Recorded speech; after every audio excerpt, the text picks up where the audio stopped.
విజయవాడలో RTC out sourcing ఉద్యోగులు కదం తొక్కారు. చలో విజయవాడ నిరసన కార్యక్రమానికి భారీగా తరలివచ్చారు. హనుమాన్ పేరిట దాసరి భవన్ నుంచి ధర్నా చౌక్ వరకు ర్యాలీని నిర్వహించారు. ఆర్టీసీని ప్రైవేటీకరణ చేస్తున్న కూటమి ప్రభుత్వ తీరును ఎండగట్టారు.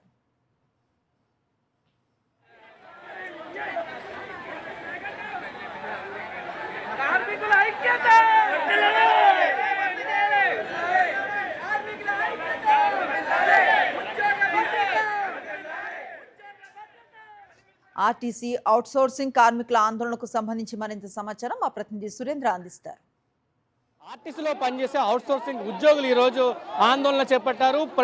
ఆర్టీసీలో ప్రైవేటీకరణకు వ్యతిరేకంగా ఆందోళన చేస్తున్న పరిస్థితి. ఇప్పటికే ఎలక్ట్రికల్ బస్సులని ప్రైవేటీకరణకు ఇస్తామంటూ ప్రభుత్వం ప్రకటించిన నేపథ్యంలో వాళ్ళంతా కూడా ఆందోళన చేస్తున్నారు. దాదాపు 16 డిమాండ్లతోటి వాళ్ళంతా కూడా ఆందోళన చేస్తున్న పరిస్థితి కనిపిస్తుంది. ప్రభుత్వం మాత్రం ఖచ్చితంగా వెనక్కి తగ్గాలంటూ వాళ్ళంతా డిమాండ్ చేస్తున్న పరిస్థితి కనిపిస్తుంది. పెద్ద ఎత్తున రాష్ట్ర వ్యాప్తంగా ఉన్న అవుట్సోర్సింగ్ ఎంప్లాయీస్ అంతా కూడా ఈ రోజు విజయవాడ వచ్చిన పరిస్థితి, ఆందోళన కొనసాగిస్తున్న పరిస్థితి కనిపిస్తుంది. మనతో పాటు సార్, ఏంటి ప్రధాన డిమాండ్స్ ఏంటి, ఏం చెప్తారు ప్రభుత్వానికి? ఈ రోజు అవుట్ సోర్సింగ్ లో పనిచేస్తున్నటువంటి కార్మికుల వేతనాలు పెరగకుండా మరి ప్రభుత్వం అన్యాయం చేస్తా ఉంది. వారికి కనీస వేతనాలు అమలు చేయాలని చెప్పేసి, ఐడెంటిటీ కార్డు ఇవ్వాలని చెప్పేసి, పండుగ సెలవులు అన్ని లీవులు ఇవ్వాలని చెప్పేసి ఏఐటీసీగా ఈరోజు డిమాండ్ చేస్తున్నాం. ఇప్పటికే ఆర్టీసీని మొత్తం ప్రైవేటీకరణ ఇస్తామంటూ ప్రభుత్వం ప్రకటించింది. దాదాపు 12 డిపోలు ప్రైవేటీకరణ అప్పచెప్పిస్తున్న పరిస్థితి. విద్యుత్ బస్సుల పేరుతో ఆర్టీసీని ప్రైవేటీకరణ చేయాలని గవర్నమెంట్ కంకణం కట్టుకుంది. ఇప్పుడే పినాకిల్ కంపెనీకి 12 డిపోలు కట్టబెట్టాలని చూస్తున్నారు.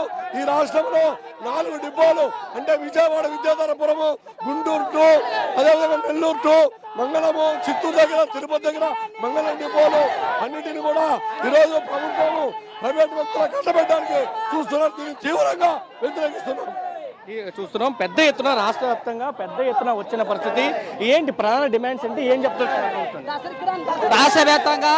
రాష్ట్ర వ్యాప్తంగా అవుట్సోర్సింగ్ కార్మికులు 8,000 మంది పనిచేస్తున్నారు. అదేవిధంగా ఆన్కాల్ డ్రైవర్స్ మరియు 4,000 మంది పనిచేస్తున్నారు. సంస్థ అభివృద్ధి కోసము, ప్రభుత్వ అభివృద్ధి కోసము ఎంతో రాత్రిబోలు కష్టపడుతున్నా కూడా కనీస వేతనాలు కానీ కనీస సౌకర్యాలు కూడా అమలు పరచడంలో విఫలమైందని మరోసారి తెలియజేస్తున్నాము. మా డిమాండ్స్ 16 ఉన్నాయి. మాకు కార్పొరేషన్ ద్వారా జీతభత్యాలు చెల్లించాలనేది ప్రధానమైన డిమాండ్. ఈ కాంట్రాక్ట్ వ్యవస్థ వల్ల మాకు రావాల్సిన జీతభత్యాలు కూడా ఎక్కడ అమలు కాలేదని మేము తెలియజేస్తున్నాము. ఎందుకంటే ఈ కాంట్రాక్ట్ ఇవ్వడం వల్ల ఈ కాంట్రాక్ట్ ఒక్కొక్కరి దగ్గర 4,000 నుంచి ప్రభుత్వం స్పందించకపోతే ఎటువంటి కార్యాచరణ ముందుకెళ్ళబోతున్నారు? ఇప్పుడు దశల వారీగా మేము ఈ కార్యక్రమం ఏర్పాటు చేయడం జరిగింది. ఫస్ట్ డిప్యూటీఓ ఆర్ఎం గారికి, ప్రజా రవాణా అధికారి కూడా మీకు వినతి పత్రాలు ఇచ్చాము. మేనేజ్మెంట్ వారికి వినతి పత్రం ఇచ్చాము.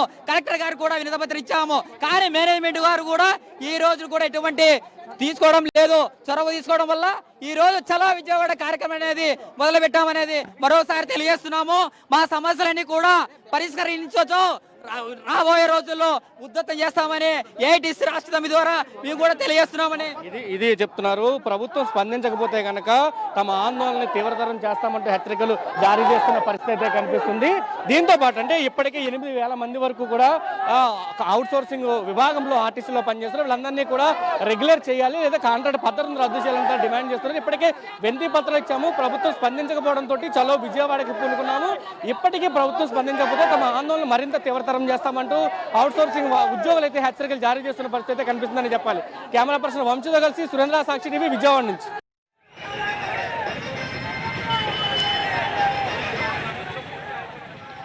మరిన్ని అప్డేట్స్ కోసం ఛానల్ ను సబ్స్క్రైబ్ చేయండి. నోటిఫికేషన్స్ కోసం బెల్ ఐకాన్ పై క్లిక్ చేయండి.